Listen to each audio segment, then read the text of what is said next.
Welcome to Chillin' 101. We hope this video helps. You begin by getting the essentials in place.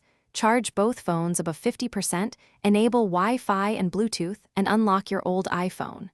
Once done, bring the new device close, within a few inches, and power it on.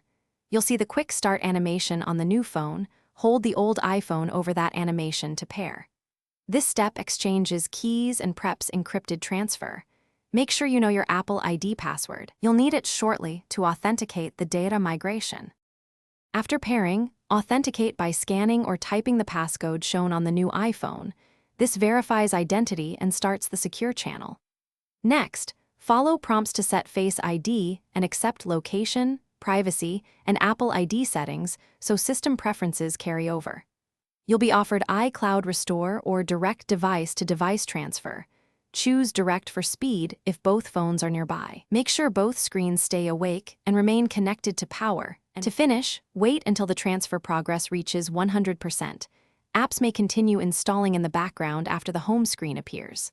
Once done, sign back into apps that need passwords and verify photos, messages, and health data transferred correctly. If the process stalls or shows an error, restart both iPhones, re-enable Wi-Fi and Bluetooth, and try the transfer again. If a restore from iCloud is interrupted, ensure you have enough iCloud storage and a stable network before retrying to prevent partial restores. Thanks for watching. Consider subscribing if we helped you.